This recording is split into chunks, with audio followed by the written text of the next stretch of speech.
వరాహ రూపంలో శ్రీ మహావిష్ణువు దుర్మార్గుడైన హిరణ్యాక్షుడిని సంహరించి భూమిని రక్షించాక ఈ విషయం హిరణ్యకశిపుడు తెలుసుకున్నాడు. పళ్ళు పటపట కొరికాడు.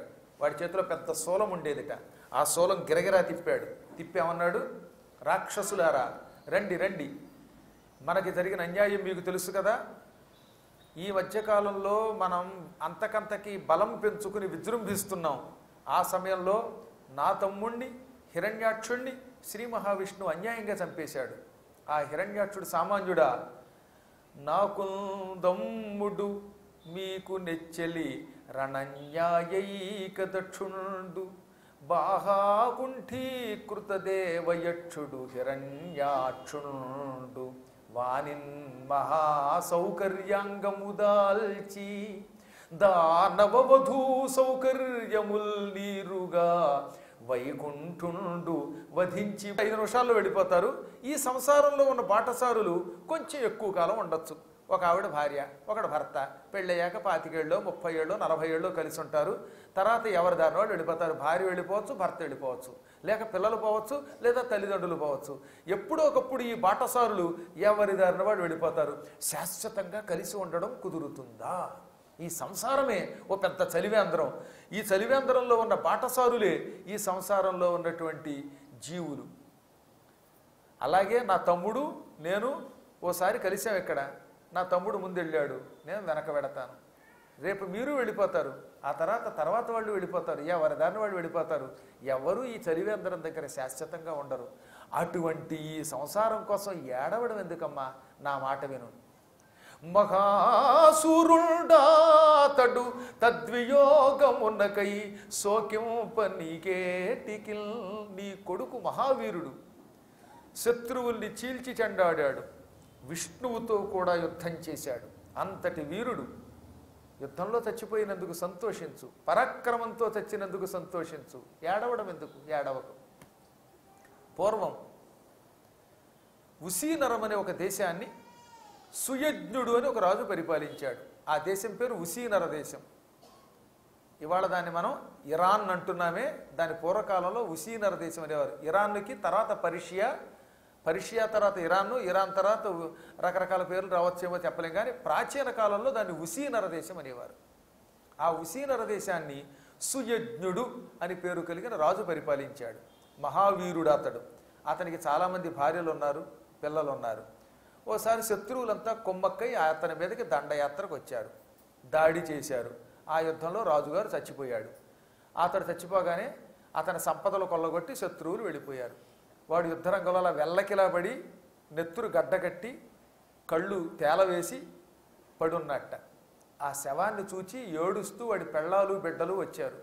భార్యలు వాడి గుండెల మీద పడిపోయి, వాడి కాళ్ళ మీద పడిపోయి, నెత్తి మీద పడిపోయి గుండెలు బాదుకుని ఏడవడం మొదలెట్టారట. అయ్యో, ఎటువంటి మహావీరుడివి నువ్వు, ఇవాళ యుద్ధరంగంలో ఇలా చచ్చిపోతావా? ఒకప్పుడు మెత్తని పరుపు మీద పడుకోబెట్టింది ఒక ఆవిడ. అప్పుడు ఆయన, అబ్బే పరుపు కొంచెం గుచ్చుకుంటోంది, అడుగున ఏమైనా ఉందేమో చూడండి అన్నట్ట. ఏది మెత్తని పరుపు మీద పడుకోబెడితే కూడా గుచ్చుకుంటోందనేవాడివి, ఇప్పుడు నేల మీద ఎలా పడుకున్నావు అంటోంది ఆవిడ. చచ్చాక పడుకోకేమవుతాడు?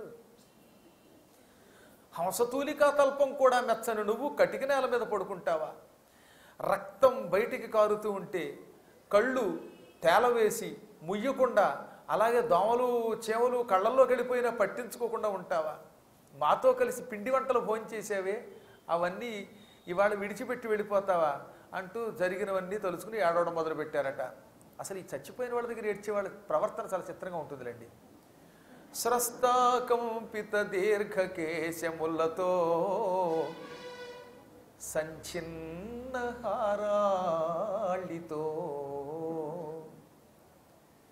హస్తాబ్జంబులు సాచి మోదికొనుచుల్ హానాథ అంచుల్ బహుప్రస్తావోక్తులతోడనేడ్చిరివగన్ ప్రాణేసు పాదంబుపై అస్తోకస్తన కుంకుమారుణ వికీర్ణాశ్రమంబు వర్షంపుచున్. ఈ స్త్రీలు ఏడుస్తూ ఉంటే వాళ్ళ జుట్టు వెనక్కి ముందుకి కదిలిపోయి చిక్కుపడిపోయిందట. స్రస్తాకంపిత దీర్ఘకేశములతో, జుట్టు అంటూ ఉంది కనుక ఆ జుట్టు ముఖం మీద పడుతోంది, వెనక్కెడుతోంది, చిక్కులు పడిపోతున్నాయి.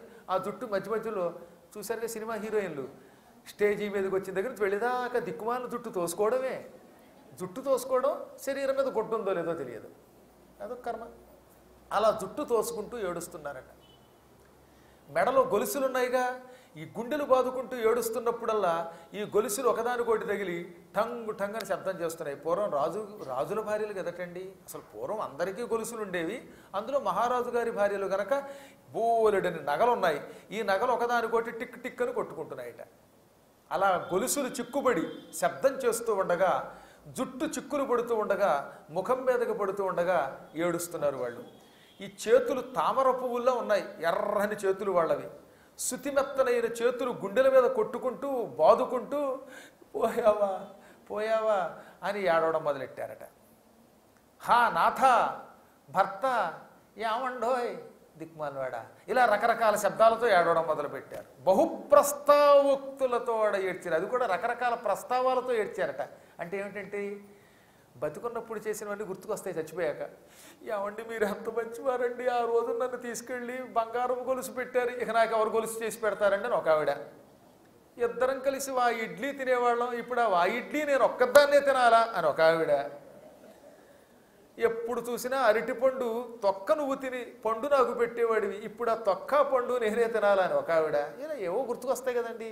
చీరలు ఎవరు కొని పెడతారు, మీరు ఎంత మంచివారు అంటూ పాతవి తలుచుకొని, బతికున్న రోజుల్లో ఇద్దరూ కలిసి ఏకాంతంగా పలికిన ముచ్చట్లు తలుచుకొని ఏడవడం మొదలెట్టారట. నేను ఇలాంటివి చాలా చూశానులేండి. ఒక ఆవిడైతే గురువుగారు, చిన్న గురువుగారు అనేవారు నన్ను, చిన్న గురువుగారు చెప్పా పెట్టకుండా పోయాడండి, ఆ వీలునామా రాశాను అన్నాడు, అది ఎక్కడ పెట్టాడో చెప్పడం, వీలు లేకుండా చచ్చిపోయాడు అంటుంది ఆవిడ.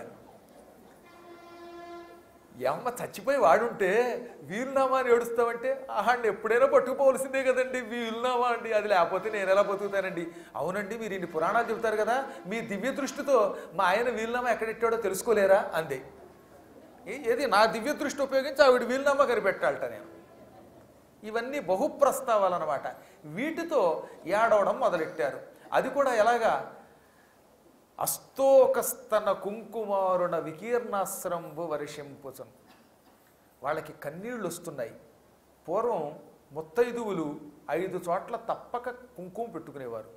5 స్థానములలో కుంకుమ పెట్టుకున్న స్త్రీకి అంత తొందరగా వైధవ్యం రాదు. ఆ 5 స్థానాల్లో ఒకటి పాపిడి దగ్గర తప్పక ఇలా జుట్టుని 2గా విడదీసి, పాపిడని ఒకటి ఉంది, పూర్వం జుట్టు అని ఉండేది కదా, జుట్టుతో జడ వేసుకునేవారు.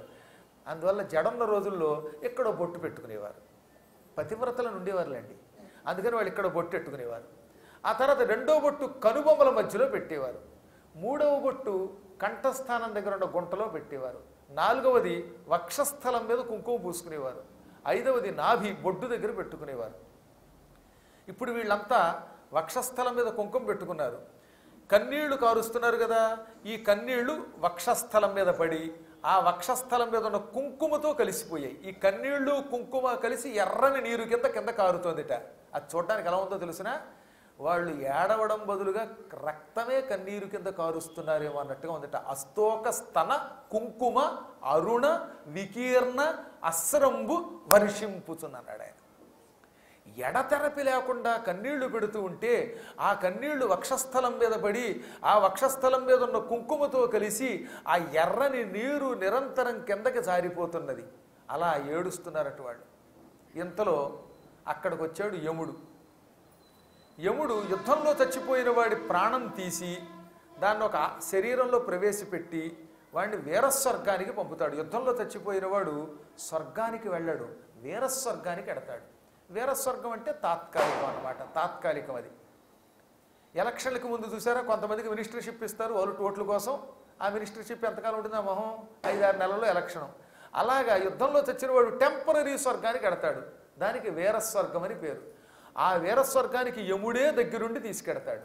అందుకని యముడు అక్కడికి వచ్చి ఈ రాజుగారి ప్రాణాన్ని ఒక శరీరంలో ప్రవేశపెట్టి పట్టుకుపోయే సమయంలో ఈ ఆడవాళ్ళు గుండెలు బాదుకుని ఆడవడం చూశాడు. పాప ఆయనకి జాలి కలిగింది. వెంటనే ఏం చేశాడు, ఒక బాల బ్రాహ్మణ వేషం ధరించాడు, చిన్న కుర్రాడి కింద మారిపోయాడు. మారిపోయి వాళ్ళ దగ్గరకు వచ్చి, అమ్మాయిలు ఎందుకు ఏడుస్తున్నారంటే, ఈ అడవికి ఏం చేస్తామండి, ఈయన మా ఆయనండి, ఇదివరకు మాతో కలిసి అన్నం తిన్నాడండి, మంచినీళ్ళు తాగాడండి, మంచం మీద పడుకున్నాడండి, ఇప్పుడు నేల మీద పడుకున్నాడండి, ఆయన లేకపోతే మేము ఎలా బతుకుతాం బాబోయ్ అని ఏడుస్తున్నామండి అన్నారు వాళ్ళు. అప్పుడు ఆయన నవ్వి, మచ్చిక వీరికెల్ల బహుమాత్రము చోద్యము దేహి పుట్టుచు చచ్చుచునుంట చూచెదరు సావక మానెడు వారి భంగి ఈ చచ్చిన వానికేడ్చెదరు చావున కొల్ల కడ్డాగవచ్చునే ఎచ్చట బుట్టె అచ్చటికి నే గుట నైజము ప్రాణికోటికిన్. అమ్మాయిలు మిమ్మల్ని చూస్తే నాకు జాలి వేస్తుంది. అసలు మీ మానవుల యొక్క లక్షణమే అది.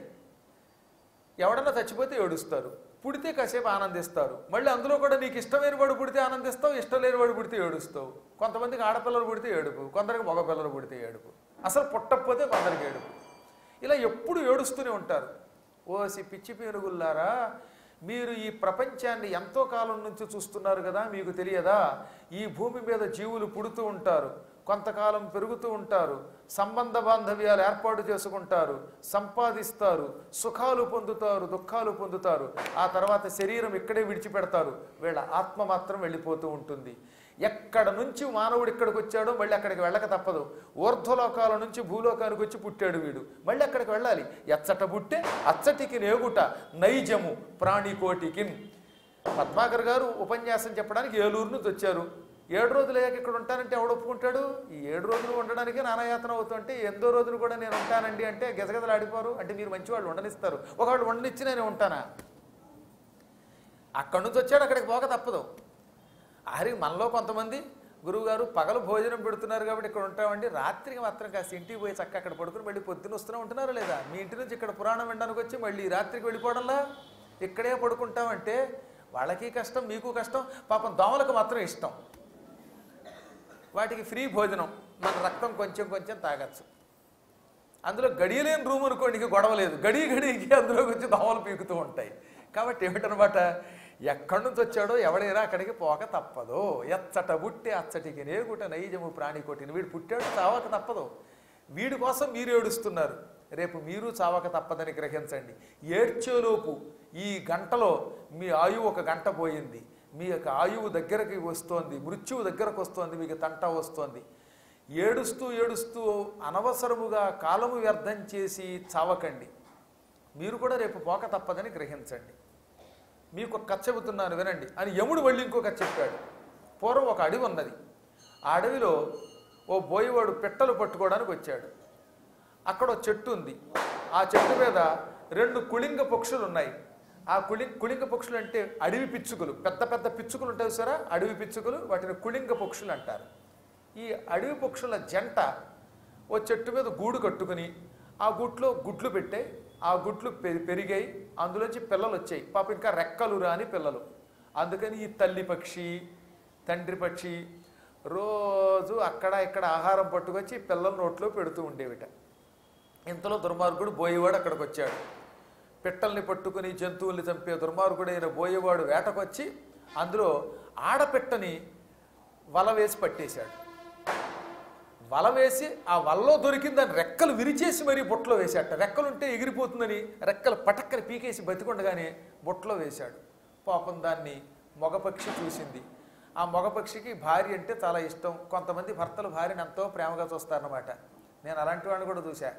అక్కడ కాఫీ డబ్బా పెట్టారనుకోండి, ఏమేవు ముందు నువ్వు తాగవేవు, ఆ తర్వాత మిగతా వాళ్ళు ఆడవాళ్ళు వస్తారు, వాళ్ళంతా వచ్చి తాగారంటే నీకు కాఫీ ఉండదు అని వాళ్ళ ఆవిడని తరిమి కాఫీ తాగించి అప్పుడు కాఫీ తాగే మహానుభావులు ఎంతోమంది ఉంటారు. ఏమంటే వేస్తారు అదేంటో తెలియదు కానీ పెళ్ళాక కొంతమందికి ఆ భార్యని కాఫీ తాగేదాకా తాగలేని పుణ్యాత్తులు ఉంటారు, సతీవృతులు. అది చాలా మంచి పద్ధతి అండోయ్. ముందు వీడు కాఫీ తాగేస్తే ఎలాగా? చక్కగా ఏ పెళ్లిలో అయినా అక్కడ డబ్బాతో కాఫీ పెట్టగానే, ఫ్లాస్క్ అంటారు కదా ఎంత స్టీల్ డబ్బాలు, అందులో కాఫీ పెట్టగానే ఈయన వెళ్ళి 2 గ్లాసులతో పట్టుకొచ్చి ఆవిడకి ఇచ్చి ఆవిడ తాగాక అమ్మయ్య నా జన్మ ధన్యమైపోయింది అని అప్పుడు కాఫీ తాగితే వాడు బతికొండగానే స్వర్గానికి వెళ్ళినంత ఆనందం పొందుతాట. సత్యాక ఎలాగో స్వర్గం వస్తుంది. భార్యను గౌరవించేవాడికి స్వర్గం వస్తుందండి. అంటే కేవలం కాఫీయే కాదు, అన్ని విషయాల్లో గౌరవించాలి. ఇంకా అమెరికాలో అయితే చెప్పక్కర్లా. భార్య ఆమెను అలా కూర్చోగానే ఆయన రాగానే ఆఫీసు నుంచి వస్తాడు, చక్కగా వంట బాగా చేసి పెడతాడు. మంచి చలివిడి పకోడీలు మైసూరు పాకాలు భలే చేసి పెడుతున్నారు నాకు అక్కడ మగవాళ్ళు బాగా. అలాంటి పుణ్యాత్ములైన శిష్యుల యొక్క వంట తిని గురువుగారి ఈ మధ్యన కొంచెం ఆరోగ్యంగా తయారయ్యారు. కాబట్టి ఈ కుళింగ పక్షి కూడా భార్య అంటే చాలా ప్రేమ కలిగిన పక్షి. భార్యకి రెక్కలు తెగిపోయి బోయవాడి బొట్లో పడిపోగానే గుండెలు బాదుకుని ఏడుస్తూ రెక్కలు రావు పిల్లలకు రేపటి నుండి మేతగానమి పొక్కుచునున్నవి. అయ్యో భార్యామణి, యముడి లాంటి ఈ దుర్మార్గుడికి బోయవాడికి నువ్వు దొరికేసావా? నిన్ను వాడు బొట్లో వేసుకున్నాడా? కాసేపట్లో కాల్చుకు తినేస్తాడేమో నిన్ను. ఇప్పుడు నీ పిల్లల్ని నేను ఎలా కాపాడను? మన పిల్లలకి ఇంకా రెక్కలు రాలేదు. గూట్లో కూర్చుని అమ్మా అమ్మా అని ఎగరలేక నోరు అప్పగించి ఏడుస్తూ ఉంటాయి అవి. ఇప్పటికే ఈ పిల్లలు ఏం చేస్తున్నాయట, మా అమ్మ ఈ దిక్కు నుంచి వస్తుందా, ఈ దిక్కు నుంచి వస్తుందా, ఈ దిక్కు నుంచి వస్తుందా, ఈ దిక్కు నుంచి వస్తుందానని నల్దిక్కులు చూచుచున్నవి అతి దీనత ఎట్లు భరిల్తునకట. నలుదిక్కులు చూస్తున్నాయి దీనంగా ఈ పిల్లలు. ఈ పిల్లల్ని నేను ఎలా భరించను? మీ అమ్మ చచ్చిపోయింది ఇంక రాదని చెప్పనా? చెబితే బెంగతో చచ్చిపోతారేమో పిల్లలు అంటూ భార్యను తలుచుకుని ఏడుస్తోంది. పెళ్ళాం కోసం ఏడుస్తోంది కానీ అక్కడ ఏం జరుగుతుందో చూసుకోలేదు అది. కుంఠితనాదముతోడను కంఠము శోషింప వగచు కగమును హననోత్కంఠుడగు కిరాతుడ కుంఠిత గతినేసెనొక్క కోలన్ కోలన్. పెళ్ళాం కోసం గొంతు చించుకుని ఏడుస్తున్న ఈ మగపక్షి తనకి రాబోతున్న మృత్యువుని గ్రహించలేకపోయింది. ఈ దుర్మార్గుడు పోయేవాడు ఈ పెట్ట ఎగరకుండా ఇక్కడే ఉంది ఏడుస్తోంది అనుకుని బాణం ఒకటి ఎక్కుపెట్టి పదునైన బాణం ఎక్కుపెట్టి దాన్ని కొట్టేశాడు. పెళ్ళాం కోసం ఏడుస్తున్న ఈ పక్షి గుండెల్లో దిగిపోయింది బాణం. టక్కన కింద పడి అది చచ్చిపోయింది. వెంటనే భార్య ఇంకా తర్వాత చచ్చిపోతుంది, ఇది ముందే చచ్చిపోయిందిట. అదిగో ఎవడో చచ్చిపోయాడని ఏడుస్తున్నారు మీరు, రేపు పొద్దున మీరు కూడా చచ్చిపోతారు. ఆ బోయవాడి లాంటి వాడు యముడు, ఆ బోయవాడి చేతిలో బాణమే మృత్యుదేవత, ఇది గ్రహించండి అంటే యముడు ముందే చెప్పాడు నేను బోయవాడి లాంటి వాడిని. నా దగ్గర మృత్యుదేవత బాణమయ్యి ఉంది, అది మీ ప్రాణం తీస్తుంది, దాని నుంచి మిమ్మల్ని ఎవరూ కాపాడలేరు. కాబట్టి చచ్చిన వాళ్ళకి ఏడవకండి, చచ్చిన వాళ్ళకి చేయవలసిన కర్మలు చెయ్యండి, మీ కర్మలు మీరు సక్రమంగా ఆచరించండి, ధర్మంగా నడుచుకోండి, నిరంతర హరినామస్మరణ చెయ్యండి, ముక్తి వెతుక్కోండి అని చెప్పి ఓదార్చగా వాళ్ళు జ్ఞానం పొంది నిజమే ఎవరమైనా చావవలసిందే అని భర్తకి అపరకర్మలు చేసి వెళ్ళిపోయారట. ఆ తర్వాత యముడు వెళ్ళిపోయాడు. ఈ కథంతా హిరణ్యకశిపుడు తన తల్లికి మరదళ్ళకి తన తమ్ముడు కొడుకులకి చెప్పి మనం ఎప్పుడూ చచ్చిన వాడికి ఆడవద్దు అని ఓదార్చి తమ్ముడికి చేయవలసిన క్రియలు చేసి వారందరినీ ఇళ్ళకి పంపాడు. ఇంత జ్ఞానాన్ని ఉపదేశించిన వీడు లోపల మాత్రం ఏమాత్రం కోపం తగ్గించుకోలేదు. నా వాళ్ళకి చెప్పాను కానీ నాకు మాత్రం అంతకంతకి విష్ణువు మీద క్రోధం పెరుగుతోంది, పగ పెరిగిపోతోంది. ఈ విష్ణువుని ఎలా అయినా చంపాలి, విష్ణువుని చంపితే కానీ నా తమ్ముణ్ణి చంపినందుకు నా పగ చల్లారదు. ఆయన్ని చంపాలంటే గొప్ప శక్తి కావాలి.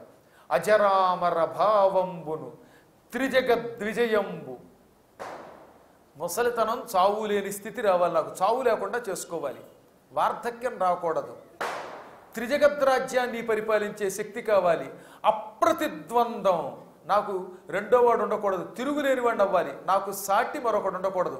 త్రిజగద్రాజ్యంబున అప్రతిద్వంద్వము దోర్విజితాఖిల శాత్రవమును, నా బాహుబలంతో శత్రువులందరినీ జయించాలి, ప్రపంచమంతటినీ ఒక ఆట ఆడుకోవాలి నేను. గజరిపు బలమును హిరణ్య కశిపుడు గోరెన్.